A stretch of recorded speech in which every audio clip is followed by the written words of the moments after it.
Hi, everybody.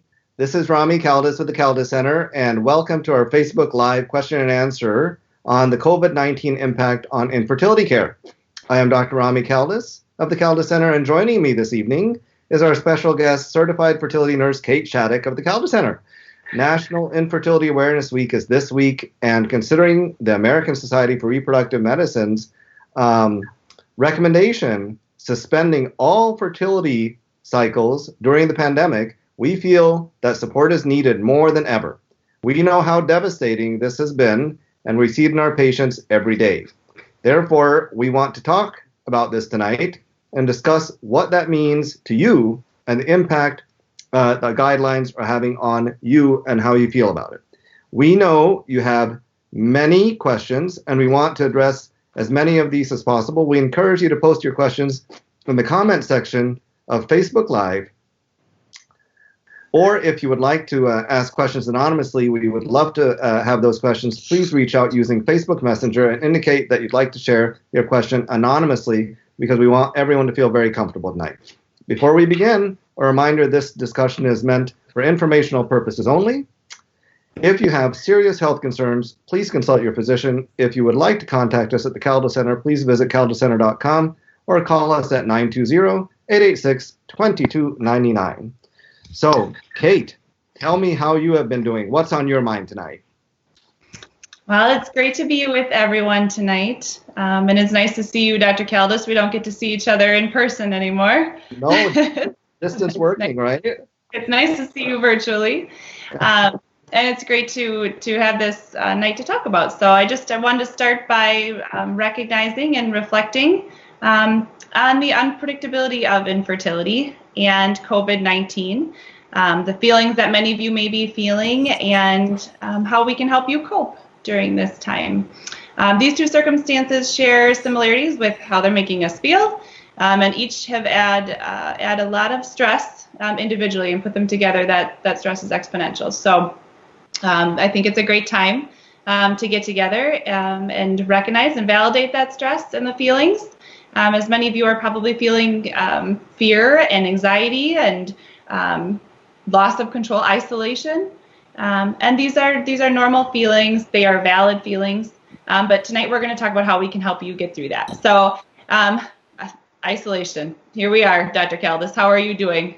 Oh, I'm hanging in there. I think that it's just when I think about it, and like you said, the uncertainty of it all, and one can only imagine what someone feels like when they're all, in the midst of fertility treatments and so on, and boom, someone says, totally an external factor, an external force says, no, you can't do that. And the loss of control and the uncertainty of it all, with no one, all governmental bodies and so on, really knowing where this is going. And obviously, we are human beings. We need, people. We need other people. We need social contact, and we want to, have children. We want to have families, and I think that's a real challenge. But it gives me great joy to work with the people that I work with and work with our patients and make them understand that this too shall pass. That we will not, leave them stranded, that we're going to get through this together. And then on the other side, we're going to get back to creating life, not just preserving life. That's the way I look at it, Kate. Yeah, that's great. And I think for many of our patients, they probably have felt these feelings before. Our infertility community has felt the isolation, has felt that loss of control. So these feelings are familiar to them, but now it's, we've added to, and those around them are feeling that. And I think it's a good time just to remind everyone to stay connected as much as you can, whether it be virtually with your family or your friends or your coworkers, or online support groups. Resolve is the National Fertility Association. They've got a wonderful support group it could be local, it could be national, but all virtual. So there's ways to connect to help you and help that sense of support and community during this time. So I think that's going to be really helpful for a lot of people. Absolutely. And I think that your point is so well taken. Fertility treatments are so isolating for so many, for the individual, for the couple.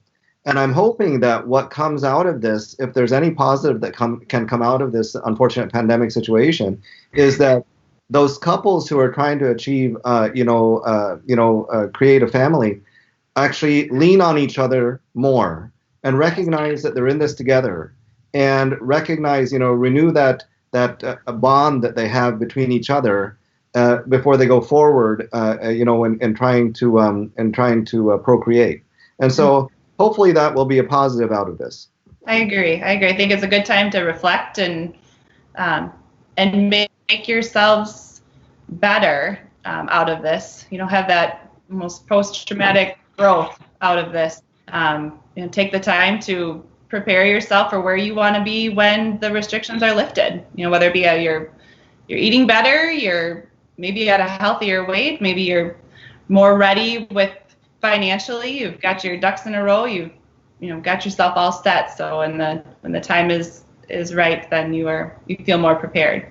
Well, I think that what we should do is recognize also that even though the American Society for Reproductive Medicine has said, you shouldn't do this right now, they've explicitly said we're not discouraging people from becoming pregnant. It's just that unknown of how COVID-19 or how the coronavirus, affects a pregnancy. But we also have to remember that, the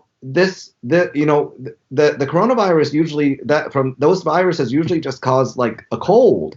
And so while it's very early on in the game, with the earliest pregnancies, only about halfway or 2/3 of the way done, that may have been exposed to coronavirus. So we don't know for sure how it's going to impact. Some studies say it has very little impact indeed. Others say it may have an issue of increased miscarriage risk or preterm labor, but they're very small early studies. And I don't think that we can hang our hat on them. And that's what's really frustrating to people, is the lack of knowledge, the uncertainty. If someone said, you know what, we're going to be done with this on May the 7th and we're going to have a vaccine and that's it, hey, all good. But it's that like wide open thing. But on the other hand, we need to introduce a little bit of, common sense into the situation. Yes, this is a serious situation. It has to be taken seriously. However, no one, I think, intends to ask, people wishing to become pregnant to not become pregnant until 2022 or something. It's just not going to happen. And so we do need to add an element of common sense in there, and we are with you on that front. Absolutely, I agree. Hey, shall we take some questions from our guest tonight, Kate, or do you have a few more points that you'd like to touch on first? Let's do it. Let's do it. Okay. And okay. And from Michelle comes their first question. The start of my fertility treatment has been delayed. How will this impact my care? Will it set me back? Okay. Well, I can take this one for sure. Michelle, this will not set you back in any way, shape, or form. And this is where, we're not going to oh my gosh, Michelle has had more like a few months more in there, therefore we can't do as many cycles as we were going to do. No, that's simply not going to happen. We are going to pick up right where we left off, and we may even accelerate the process for some people. Every person at the Kaldas Center is going to be individualized as always. And so we're going to see what has been done. It's very well documented. And for example, Michelle, if let's say you are 39 years old instead of 29 years old, then we may actually skip a step or two in getting you to where you need to be, because we are not going to risk, having your fertility reduced over time.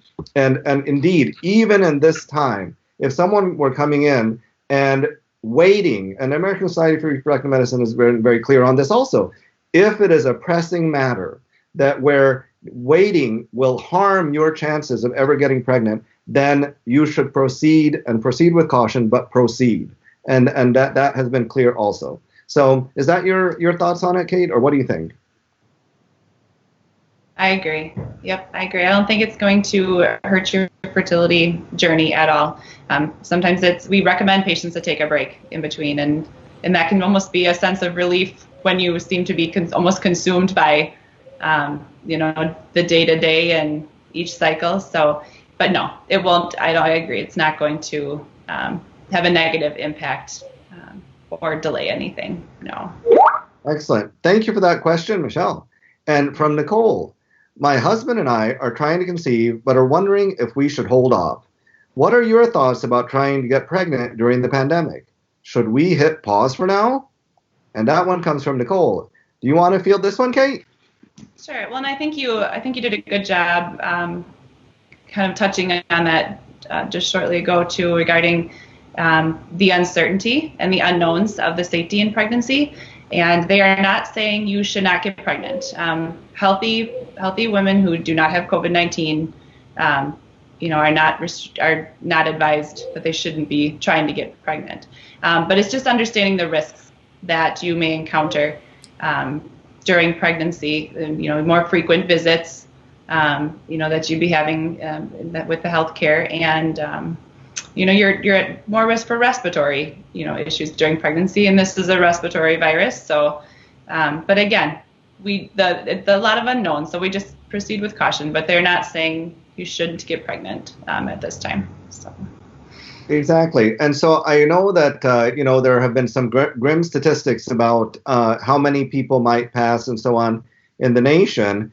And the last number that was thrown out there, it was compared to a really bad flu season. All right. And so that said, that is not good. That's a lot of lives lost, of course. However, and pregnant women are immune compromised. They have a harder time, taking deep breaths because of the hormonal effects also. And so, a bronchitis or an upper respiratory infection is far more likely to turn into a pneumonia.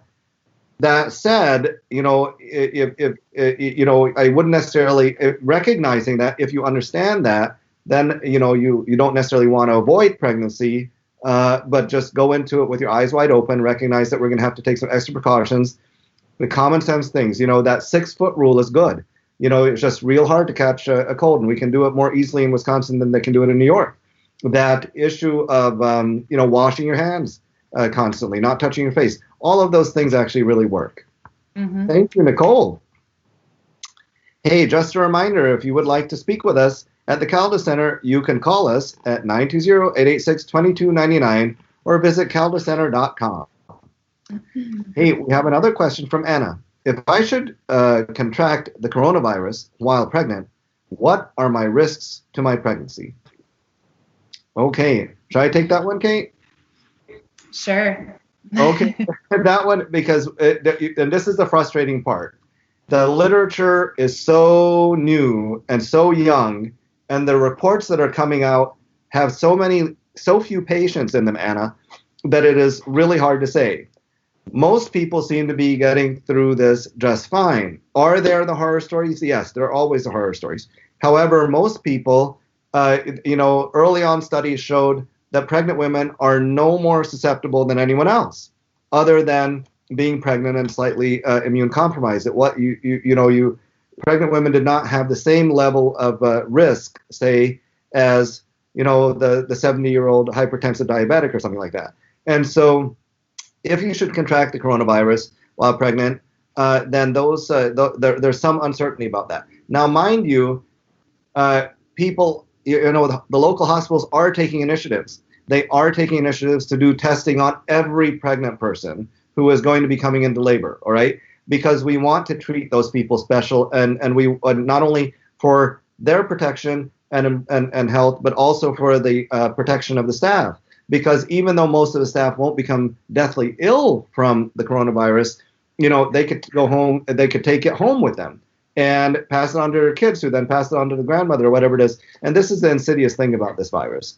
And so, but that is, I wish I could give you absolute clarity and certainty, Anna, but right now, finally in Northeast Wisconsin, we're going to start getting some testing going here on a broader basis, and finally starting to figure out who might have immunity and who doesn't, and then that will impact how that will affect a pregnancy. But the hope is that not much. Okay. And thank you, Anna. So from Aaron is another question. My fertility treatment stopped before I could even get started. When should I expect that I'll be able to resume care? Do you want to handle that one, Kate? Sure. I just want to say, Aaron, I'm sorry to hear that. I know delays are frustrating, and unfortunately they they can happen frequently throughout the fertility journey. So I'm sorry to hear that we haven't been able to start yet, but we're excited. We're excited for you for when the time is lifted. Predicting, there is like the word uncertainty has been the word of the night, I think, for us. We don't know exactly when they will lift it. We're hopeful that it will be soon in the coming months here. Hopefully summer or fall we're going to be lifted. I would hope even before then.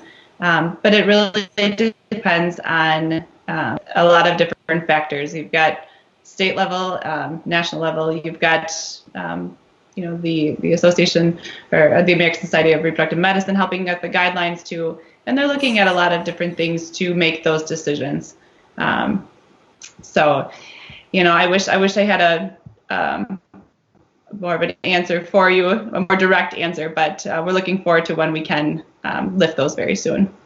Right. And I really think that everyone recognizes, Erin, that you are not going to be put on hold for a year. No, it just, that's not the way humanity works. And one can only imagine your pain and the pain of everyone else in your situation. I've talked with some of my patients who are pregnant now who, express, oh my gosh, I couldn't imagine having to cancel a cycle. That would have been heartbreaking. That would have been, horrible, and so on. And so everybody fully appreciates the pain that you're going through and frustration. And common sense will prevail along with science, and we will get going. I'm hopeful by the summer months. And then we'll have a fantastic pregnancy. All righty. And thank you, Erin. From Beth, what are your best strategies for managing your emotions and the stress during this time? Oh, my goodness. What do you think, Kate, about that? How do we manage our emotions and stress at this juncture? Well, I think first of all, we need to recognize that that they're valid. The stress, the emotions, they're real. But then we need to find ways to cope with them. Like I said earlier, staying connected with a group of people that are hopeful for you. They have that hope. And if you don't want to share necessarily your fertility with family or friends, reaching out to the infertility support groups, like I said, Resolve is a wonderful group to join with.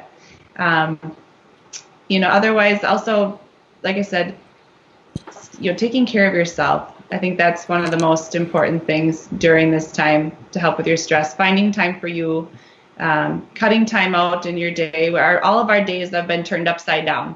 It's hard to have predictability, and so I think having more of a structure and establishing a new rhythm for ourselves will give us help us with what to expect in our days, and give us a sense of safety through all of this, and that having a sense of control, finding that will help you with your stress as well. Yeah. Well, thank you very much there, Beth. And so an anonymous question asks, how is testing different for infertility versus repeat pregnancy loss? Is repeat pregnancy loss able to be treated during COVID-19? Well, that's a fantastic question. Well, repeat pregnancy loss, the testing, we can test for both of them, in fact, during the COVID-19 outbreak, okay? Testing is different than treatment. And so we can actually do a workup for fertility, obviously taking care with the safer at home order of the governor and all that. But we can, actually have you go to the lab in a very, careful manner over at the Kaldas Center and actually start that workup. And then we'll be ready to go when things are lifted and we can get back into cycles. As far as repeat pregnancy loss, yes, that can be evaluated. And the last thing you want to do is be sitting at home and get pregnant and then have another miscarriage. That is absolutely miserable. You're already under a lot of stress and so on. And so if you have repeat pregnancy loss, it's a good idea to get those labs done, get that evaluation done so it doesn't happen again, because recognizing that the ASRM, once again, has not said you can't try to get pregnant or don't try to get pregnant. They just said, know what you're getting into, all right? They have not discouraged it. And so if you're trying to get pregnant on your own and you've had 3 consecutive losses or even 2, it is quite reasonable to get that evaluated so you don't compound your stress and sadness at this time by having a miscarriage during this time. So thank you for that question. And just a reminder, if you would like to speak to us at the Kaldas Center, you can call 920-886-2299, or you can call the Kaldas, or you go to thekaldascenter.com. And from Mia, what kind of protocols are hospitals taking for women in labor? Are they limited, or who can be in the delivery room? I will comment about that, Mia, because I was just in a meeting about this morning, okay? And a system-wide meeting, and so the hospitals in the area are trying, as recommended by the American College of Obstetricians and Gynecologists, to test all people who are in labor. Now, mind you, these tests are taking about 1 to 2 days to come back, okay? So they're being sent to the Mayo Clinic. And so what's going on here is that if you show up to labor and delivery and you don't have a test already, then they're going to test you and see if you're, you have COVID-19. If not that if you have immunity, but the actual test. It's going to be a nasopharyngeal test. And however, what the labor and delivery units are asking is that you actually have a test 3 or 4 days before you come in if you are going in for a scheduled C-section or an induction of labor. So they know the status before you hit the door, so they can make a safe environment for you and for your baby and for the staff, okay? And so when you're there, they are requesting that you only have one visitor. Not one visitor at a time, but one visitor, all right? And they also may request that you wear a mask during your time there. Because obviously, as you know, labor is a beautiful, wonderful thing, but there's a lot of heavy breathing going on in labor, and there's a lot of aerosols coming, you're really pushing hard and you're sweating, and so it's an environment where viruses can be passed on relatively easily, and so that's why there's this recommendation by the American College of OB/GYN to test everybody, and if you have symptoms and you have an unknown status, then like you come in and you're coughing or such, you're going to be treated as if you have it until it's known that you don't, and to make it safer for everybody, for yourself and for the baby. Okay? Hey, and thank you, Mia. And from Mandy, I recently took a positive pregnancy test. How soon will I be able to see or talk to a doctor? Oh my gosh, Mandy, congratulations. And so what is being recommended is that if you have any history of recurrent losses, for example, or even very high anxiety, you can actually find out soon that things are well. You can come in. However, what is being recommended is that a telemed visit, okay, with the doctor or the nurse, okay, be had around, between, around 8 weeks or so, 6 to 8 weeks, and go over the healthy pregnancy things, but maybe coming in around 11 weeks gestation for the first visit with that first ultrasound for a nuchal translucency genetic screening test, okay? And then what you can do is do telemed visits and spread out the actual visits to the clinic where you may be exposed to other people who, even if they're asymptomatic, may be carrying the COVID, the coronavirus. Is that your understanding, Kate? It is. Yep. Okay. Congratulations. Yeah, it's fantastic. Hey, and so thank you, Mandy. From Kayla, my partner and I are 10 weeks pregnant. Oh, how fantastic. I am nervous about miscarriage given the current situation. Is there an increased risk of miscarriage during the pandemic? As we were mentioning earlier, Kayla, there is no clear, definitive answer to that question. However, there have been a very, very small studies, because everything is so early yet, saying that there may be an increased risk of miscarriage if you contract the virus. Okay. That said, that has not been reproduced extensively. It has not been, large studies have not proven this in any way, shape, or form. And just anecdotally, I can tell you we've had a lot of pregnant people coming through the Kaldas Center lately, early on in their pregnancies, and we are absolutely not seeing an increased risk of miscarriage. Okay? But thank you for the question, Cal. From Nancy, what if I have scheduled ultrasounds or testing coming up in the next few weeks? Will those still happen? Well, do you want to take that one, Kate? Absolutely. So we are trying to keep our patients and our staff as safe as possible. So some of the visits that are non-emergent have gone to either being rescheduled to a later time or through telemedicine. So at this time, we're still kind of taking it day by day, but we find that the routine testing and visits may be beneficial just to hold off a little bit longer, just to keep you safe and again keep the staff safe. But at the same time, we're also understanding the sense of urgency that some of the visits or the reasoning that you may need to have the testing. So it kind of depends on the scenario, but we're still able to help. Absolutely. That is exactly right, Kate. And so it totally depends on the scenario, Nancy, because, for example, if we're worried, if you're pregnant and you're worried about something and that's the reason you're having the ultrasound done, yes, you must come in.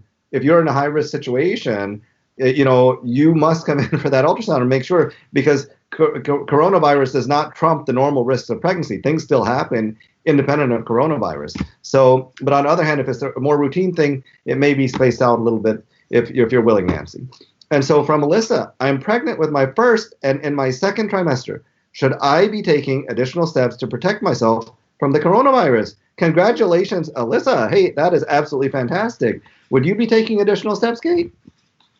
I would be following just as the CDC has recommended, washing your hands, avoiding touching your face, staying at home if you're able to, stay home if you're sick.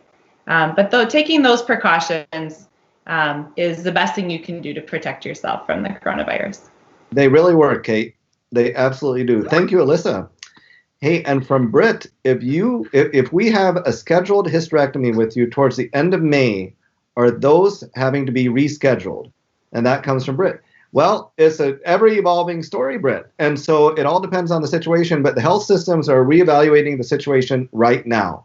And as of right now, the end of May should be a go, all right? Because people don't have hysterectomies just for fun, all right? People have them for a reason. They are suffering with them. And even though the immediate cause of the need for hysterectomy, indication for hysterectomy may not kill you tomorrow, there is a reason that you are having it. And if that has been well thought out and diagnosed, then we are going to get back to life, because people need to have these things done. And so as of right now, end of May, good. All right. Thank you, Britt. And all right, my gosh, it looks like we're already out of time.